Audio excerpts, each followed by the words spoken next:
Hello दोस्तों, welcome to my YouTube channel. आज के इस वीडियो में हम विंडोज़ 11 LTSC को, विंडोज़ 11 लाइटर वर्ज़न को पुराने सिस्टम में इंस्टॉल करेंगे। इसमें कोई लिमिटेशन नहीं है। विंडोज़ 11 के लेटेस्ट जो रिलीज़ है उसको आप किसी भी पुराने सिस्टम में इंस्टॉल कर सकते हो, चाहे आपका TPM उसमें 2.0 हो या ना हो, प्रोसेसर सपोर्टेड हो या ना हो।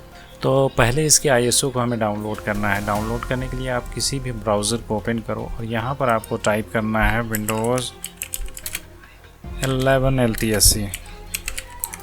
उसके बाद सर्च करो, माइक्रोसॉफ्ट का ऑफिशियल लिंक आपको मिलेगा, इस पर क्लिक करना है तो आप इस पेज पे आ जाओगे। यहाँ पर देखो इसका डिस्क्रिप्शन है और इसमें रिक्वायरमेंट्स है। हार्डवेयर रिक्वायरमेंट में आप जाकर देख सकते हो कि इसमें जो लिमिटेशन है वो क्या है। देखो, जो प्रिफर्ड मिनिमम रिक्वायरमेंट है वो 1 GHz 2 कोर है और ऑप्शनल में भी 1 GHz 2 कोर है। मेमोरी 4 GB रिकमेंडेड है, लेकिन आप 2 GB में भी इसे इंस्टॉल कर सकते हो। स्टोरेज ये 64 GB रिकमेंडेड है, लेकिन आप 16 GB में भी इसको आसानी से इंस्टॉल करके यूज़ कर सकते हो। और रिकमेंडेड में है SSD। वैसे ये बेस्ट होगा कि आप इसे SSD पे इंस्टॉल करो, लेकिन आपके पास अगर हार्ड डिस्क ड्राइव हो तो आप उस पर भी इसे इंस्टॉल कर सकते हो। रिकमेंडेड है UEFI, बट आपके पास जो पुराना सिस्टम है उसमें बायोस है तो वो भी इस पर काम करेगा, आप इस पर भी इसे इंस्टॉल कर सकते हो। TPM 2.0 ऑप्शनल है, तो आप इसे बिना TPM 2.0 के भी इंस्टॉल कर सकते हो। सिक्योर बूट एनेबल रिकमेंडेड है, बट ये ऑप्शनल भी है, तो ये भी रिक्वायर्ड नहीं है। तो ये रहा इसका हार्डवेयर रिक्वायरमेंट। अब इसे इंस्टॉल करना हो तो इसके ISO को डाउनलोड आप यहाँ से कर सकते हो। गेट स्टार्टेड फॉर फ्री, इस पर क्लिक करो और यहाँ पर आपको रजिस्टर करना होगा फॉर फ्री ट्रायल टुडे। यहाँ पर आपको अपना नाम देना है, ईमेल आईडी, कंपनी नेम कोई भी डाल सकते हो, रीज़न, कंट्री, उसके बाद कंपनी साइज़ और जॉब रोल, तो इसको फिल करो और यहाँ पर डाउनलोड पे क्लिक करो तो आप इस पेज पे आ जाओगे। यहाँ पर देखो ISO के 2 टाइप हैं, एक है X64 और AMD 64 एडिशन और दूसरा है ARM बेस्ड CPU के लिए। तो आपको इससे डाउनलोड करना, अगर आपका ARM PC हो तो फिर आप ये डाउनलोड कर सकते हो, लेकिन मेरा जो प्रोसेसर है वो ARM बेस्ड नहीं है, वो X64 है। तो इस पे यहाँ पर क्लिक करो तो ये इसका ISO डाउनलोड होना शुरू हो जाएगा। मैं इसे पहले ही डाउनलोड कर रखा हूँ, आप इसे डाउनलोड करो। उसके बाद आपको इसको बर्न करने के लिए एक पेन ड्राइव और रूफूस चाहिए, तो रूफूस लिख कर सर्च करो ब्राउज़र पे और यहाँ से रूफूस को डाउनलोड कर लो। स्क्रॉल करो और इसका जो पोर्टेबल वर्जन हो या तो फिर स्टैंडर्ड वर्जन, जिससे भी चाहो आप डाउनलोड कर लो।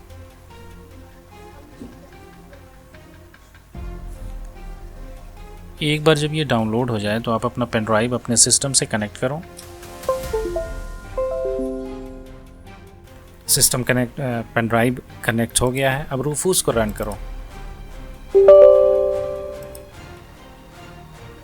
यस करो, यहाँ पर रिकमेंडेड है, कोई अपडेट होगा तो ये अपडेट कर लेगा। तो ये पेन ड्राइव कनेक्टेड है। जो भी पेन ड्राइव आप कनेक्ट करोगे ना वो यहाँ पर ये इसे डिटेक्ट कर लेगा और यहाँ पर ये शो होने लगेगा। और मल्टीपल पेन ड्राइव हो तो जिसे भी आप चाहो उसको बूटेबल बना सकते हो। अब यहाँ पर सेलेक्ट, ये डिस्क और ISO इमेज है, इस पर सेलेक्ट पे क्लिक करो और जो ISO आपने डाउनलोड किया था वो डाउनलोड पे है। डाउनलोड डायरेक्टरी पे जाओ और यहाँ से इसे सेलेक्ट कर लो। अब ये इमेज को स्कैन कर रहा है, स्कैन होने देते हैं। उसके बाद ये रेडी हो गया है। अब यहाँ पर देखो पार्टीशन स्कीम में आपका जो सिस्टम है वो जिस भी पार्टीशन को सपोर्ट कर रहा हो, फ़िलहाल वो जिस भी टाइप के पार्टीशन में हो, जैसे MBR या GPT, वो आप चेक कर सकते हो। यहाँ पर राइट क्लिक करो और मैनेज पे जाओ, डिस्क मैनेजमेंट, और यहाँ पर जिस पे आपका जो विंडोज़ इंस्टॉल है यहाँ पर ये डिस्क 0 है, इस पर राइट क्लिक करके प्रॉपर्टीज़ पे आओ और यहाँ पर वॉल्यूम में आप देख सकते हो कि ये किस टाइप के पार्टीशन स्टाइल में है। तो यहाँ पर ये GPT है तो मैं GPT चूज़ करूँगा। अगर यहाँ पर MBR हो तो आप यहाँ पर MBR चूज़ करना, ताकि इंस्टॉलेशन में कोई प्रॉब्लम ना हो। मेरा GPT है, मैं GPT चूज़ करता हूँ और बाकी हमें कुछ भी चेंज नहीं करना। सिंपली यहाँ पर स्टार्ट पे क्लिक करना है और देखो इसके लिए हमें कोई भी ये जो 4 GB RAM plus secure boot and TPM 2.0 इसको बाईपास करना कुछ भी नहीं करना। हमें इन दोनों को अनचेक कर देते हैं और मैं एक लोकल अकाउंट क्रिएट करना चाहता हूँ।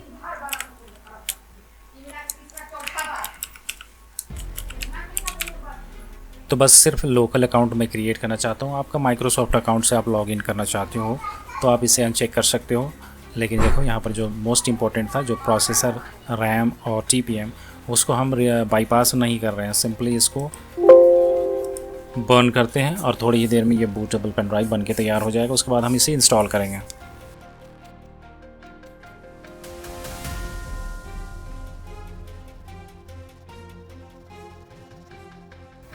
ठीक है, बूटेबल पेन ड्राइव बन गई। अब इसको क्लोज़ करो। ये रहा बूटेबल पेन ड्राइव। अब मैं चाहता हूँ इसका एक पार्टीशन बनाऊँ ताकि आप ये भी देख लो, अगर आप फर्स्ट टाइम इसे इंस्टॉल करना चाहते हो तो क्लीन इंस्टॉल करना और अपने डाटा को सेफ रखते हुए इंस्टॉल करना कैसे आप कर सकते हो। तो मैं इसका एक पार्टीशन बना लेता हूँ। पार्टीशन बनाने के लिए आपको मैनेज पे आना है दिस PC में, डिस्क मैनेजमेंट, और ये इस ड्राइव को मैं पार्टीशन बनाना चाहता हूँ। तो यहाँ पर आपको राइट क्लिक करना है और यहाँ से श्रिंक वॉल्यूम पे क्लिक करना है। उसके बाद आप जितने भी साइज़ का पार्टीशन बनाना चाहते हो उसको MB में कन्वर्ट करना, जितना GB का बनाना है उसको MB में कन्वर्ट करना, और यहाँ पर आप कीबोर्ड से एंटर कर सकते हो आप कितना का पार्टीशन बनाना चाहते हो। तो एक एग्ज़ाम्पल के लिए मैं इतने का पार्टीशन बनाना चाहता हूँ, तो यहाँ पर मैं श्रिंक इस पर क्लिक करने के बाद आप देखोगे यहाँ पर एक 100 GB का अनअलोकेटेड पार्टीशन क्रिएट हो गया है। यहाँ पर राइट क्लिक करना है, new simple volume, next next next करो, फिनिश कर दो, तो एक और पार्टीशन आपका बनके तैयार हो जाएगा। ये रहा न्यू वॉल्यूम यहाँ पर आ गया है ये। अब इसमें हम अगर कोई डाटा रखें और चाहेंगे कि इसको जो है सो हम फॉर्मेट ना करते हुए, जैसे कि इसके अंदर मैं एक फ़ोल्डर क्रिएट कर देता हूँ।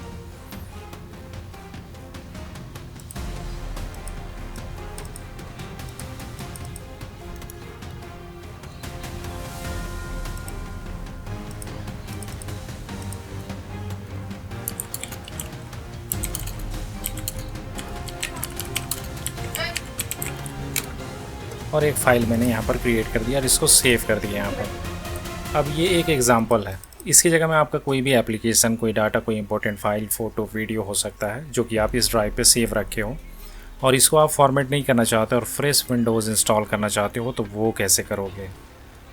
तो अब क्या करना है, ये हो गया। अब सिस्टम को रीस्टार्ट करते हैं। सिस्टम को रीस्टार्ट करो और देखो बायोस में हमें इंटर करना है। बायोस में इंटर करने के लिए बहुत सारे फंक्शन की है, शॉर्टकट की है, जिसमें से एस्केप की हो, डिलीट की हो, तो आपका ये सिस्टम के अकॉर्डिंग वेरी करेगा। आपका जो भी हॉट की हो जिसके हेल्प से आप बायोस में बूट करोगे वो आप देख लेना। किसी में F2 भी होता है, F4 भी होता है, एस्केप की होता है, डिलीट की होता है, तो आप ये देख लेना, ये चेक कर लेना। अब देखो यहाँ पर वैसे कुछ खास चेंजेस हमें नहीं करने हैं, लेकिन चूँकि हमारा जो पार्टीशन, जो बूटेबल पेन ड्राइव हमने बनाया है वो GPT पार्टीशन में है, तो यहाँ पर ये जो है ये UEFI ओनली यहाँ पर सेट होना चाहिए। ठीक है। उसके बाद सिक्योर बूट आप डिसेबल रखोगे तो ज़्यादा अच्छा है, आप इसे इंस्टॉल कर पाओगे आसानी से। उसके बाद और हमें कुछ भी नहीं करना, सिस्टम को save, change and reset yes करना है। और देखो बूट मेन्यू जिस पे आए वो फंक्शन की आपको क्लिक करना है जिससे हम बूट कर सके पेन ड्राइव से। मेरा जो शॉर्टकट की है वो F9 है, जनरली F9 होता है ज़्यादातर सिस्टम में। आपका हो सकता है कुछ अलग हो, तो वो आप सर्च कर लेना गूगल पे, गूगल बाबा सारे आंसर जानते हैं। तो यहाँ पर जो बूट कर गया हूँ मैं, अब देख रहे हो यहाँ पर हमें सेलेक्ट करने बोल रहा है कि सेलेक्ट बूट डिवाइस। तो मैं चाहता हूँ कि जो पेन ड्राइव बूटेबल अभी हमने बनाया है उसी पे हम बूट करें। तो यहाँ पर ये रहा मेरा पेन ड्राइव, जो UEFI HP का मेरा जो पेन ड्राइव है, USB फ्लैश ड्राइव। आपको यही सेलेक्ट करना और इंटर प्रेस करना है।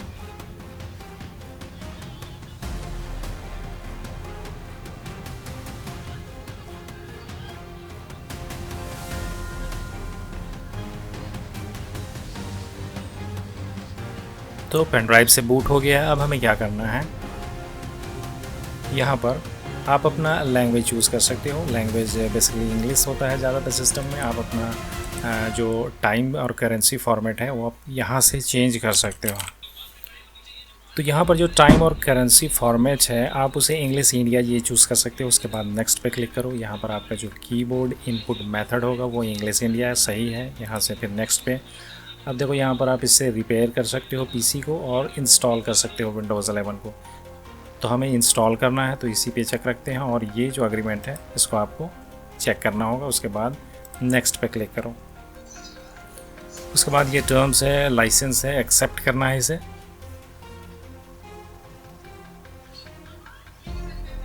अब देखो यहाँ पर ये जो फॉर्मेट है ना, ये बहुत चेंज हो गया है। हमारे जो पुराना हम जो विंडोज़ इंस्टॉल करते हैं तो उसमें जो पार्टीशन हम करते हैं ना, वो जो सेक्शन है वो यहाँ पर काफ़ी चेंज हो गया। तो यहाँ पर हमें ध्यान से इसको फॉर्मेट करना है। अब देखो यहाँ पर कई सारे, देखो कितने सारे यहाँ पर पार्टीशन शो हो रहे हैं। तो यहाँ पर हमें ये ध्यान देना है कि जो हमारा जो पार्टीशन है उसमें नाम भी है। जैसे न्यू वॉल्यूम अभी हमने क्रिएट किया था 97.7 GB का, तो ये जो पार्टीशन है ये हम समझ गए हैं स्पेस से कि ये हमारा वही पार्टीशन है जिसको अभी हमने एक पार्टीशन क्रिएट किया था। उसके बाद देखो यहाँ पर क्या है, 100 MB का ये EFI पार्टीशन है। अब चूँकि हम इसमें इस पार्टीशन को सेफ रखते हुए विंडोज़ इंस्टॉल कर रहे हैं, तो यहाँ से ऊपर जितने भी पार्टीशन हैं इन सभी को हम डिलीट कर देंगे। ओके, ये अनलोकेटेड में आ गया है ये पार्टीशन। उसके बाद ये 16 MB का है, इसको भी डिलीट कर दो। उसके बाद ये 140 GB इसी पे विंडोज़ इंस्टॉल है, तो इसको भी हम डिलीट कर देते हैं। अगर हमें क्लीन इंस्टॉल करना है, किसी भी तरह का कोई भी डाटा अपने सिस्टम में नहीं रखना, तो फिर हम इस पार्टीशन को भी यहाँ से डिलीट कर सकते हैं। लेकिन हम डाटा को सेफ रखते हुए विंडोज़ को इंस्टॉल करना चाहते हैं, तो अब इससे आगे हम नहीं बढ़ सकते। यहाँ पर ये जो है, ये न्यू पार्टीशन जो है वो आ गया है। तो इसके ऊपर का जितना भी हमने डिलीट किया वो सब मिल करके एक अनलोकेटेड स्पेस क्रिएट कर दिया है यहाँ पर। अब हम इसको चाहें तो यहाँ पर क्रिएट पार्टीशन पे क्लिक कर सकते हैं या नेक्स्ट कर सकते हैं। दोनों ही केस में विंडोज़ इस पार्टीशन में इंस्टॉल हो जाएगा। लेकिन हम क्या कर रहे हैं, क्रिएट अ पार्टीशन क्लिक करते हैं, जो मैक्सिमम साइज़ है वो अप्लाई रहने देते हैं और यहाँ से अप्लाई पे क्लिक करते हैं। तो ये पार्टीशन अब क्रिएट हो गया। 100 MB का EFI पार्टीशन, सिस्टम रिज़र्व, तो 16 MB का, और ये 140.2 GB का पार्टीशन जिस पे हम विंडोज़ को इंस्टॉल कर सकते हैं। तो ये फ्रेश हो गया। यहाँ पर ये भी ध्यान देना है कि जो पेन ड्राइव है हमारा उसे हम गलती से डिलीट ना करें, क्योंकि अभी ये एक्टिव पार्टीशन है और इसी से हम विंडोज़ को इंस्टॉल करेंगे। अगर इसे हमने डिलीट कर दिया तो फिर हम विंडोज़ इंस्टॉल नहीं कर पाएंगे। ठीक है, तो जो पार्टीशन क्रिएट हुआ था ये 140 GB का, इसको सेलेक्ट करते हैं और नेक्स्ट पे क्लिक करते हैं। ओके, अब देखो यहाँ पर है install Windows 11 lot enterprises LTSC evolution और कीप नथिंग। चूँकि हम फ्रेश इंस्टॉल कर रहे हैं तो यही ऑप्शन यहाँ पर चेक रखना है। अगर आप अपग्रेड कर रहे होते तो यहाँ पर आपको एक ऑप्शन भी और मिलता कि आप यहाँ पर जो ऐप्स वगैरह है उसको सेफ़ रखना चाहते हो या नहीं, वो ऑप्शन भी आपको मिल जाता अगर आप सेम लैंग्वेज के ISO को डाउनलोड करे हो। तो हम फ्रेश इंस्टॉल कर रहे हैं, बिल्कुल यही ऑप्शन रहना और इंस्टॉल, इसको क्लिक करते ही इंस्टॉलेशन स्टार्ट हो जाएगा और थोड़ी ही देर में ये कंप्लीट हो करके सिस्टम रीबूट हो जाएगा। तो इंतज़ार करते हैं जब तक ये कंप्लीट ना हो जाए।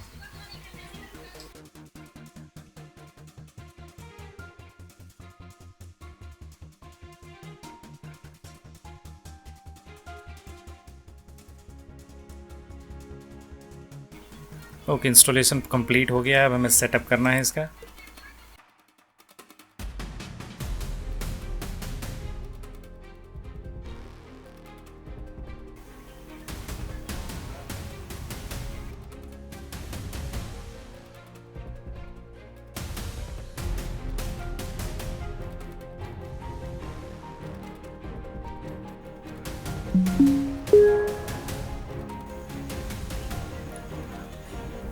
तो फाइनली विंडोज़ 11 इंस्टॉल हो गया है। विंडोज़ 11 लाइट या LTSC बोलो इसे, लॉन्ग टर्म सपोर्ट के साथ ये आता है।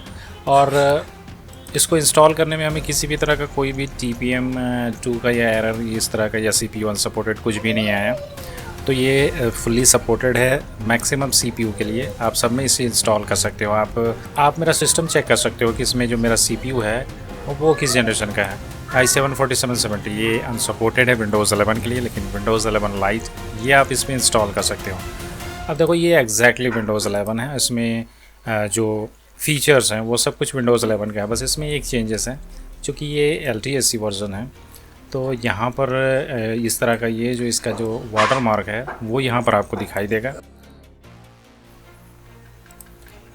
और देखो ये बिल्कुल क्लीन इंस्टॉल हुआ है। इसमें किसी भी तरह का ब्लॉटवेयर या कोई भी एप्लीकेशन इसमें इंस्टॉल नहीं है। जो ज़रूरी एप्लीकेशन है, जो सिस्टम के ऐप्स है, बस वही इसमें इंस्टॉल है। आप इसमें अपने मर्ज़ी का जो भी एप्लीकेशन चाहो इसमें इंस्टॉल कर सकते हो। विंडोज़ अपडेट है, आप इसमें अपडेट कर सकते हो। रेगुलर अपडेट भी आपको इसमें मिलेगा। सिक्योरिटी अपडेट ज़्यादा मिलेंगे, फीचर अपडेट कम मिलेगा। तो बहुत ही सिंपल था विंडोज़ 11 को कि लाइट वर्जन को किसी भी पीसी में इंस्टॉल करना। देखो यहाँ पर ये एक प्रॉब्लम है, ये देखो ये एक्टिवेट डिजिटली नहीं हो पाएगा, और इसको एक्टिवेट भी कैसे करना ये मुझे भी नहीं पता। इसका जो अलग से लाइसेंसी की आएगा शायद, उसको आप डाल के इसमें ये कर सकते हो, लेकिन ये बिना लाइसेंसी की के भी आप आराम से इसको यूज़ कर सकते हो, कोई भी प्रॉब्लम नहीं है। विंडोज़ 11 के लेटेस्ट फीचर को आप इसमें यूज़ कर सकते हो। तो ये था कंप्लीट वीडियो विंडोज़ 11 के लाइटर वर्जन को इंस्टॉल करने का। तो आई होप कि ये वीडियो आपको पसंद आया होगा। पसंद आया हो तो लाइक करना, मेरे चैनल पे पहली बार आए हो सब्सक्राइब करना। मिलते हैं अगली वीडियो में, तब तक के लिए गुड बाय।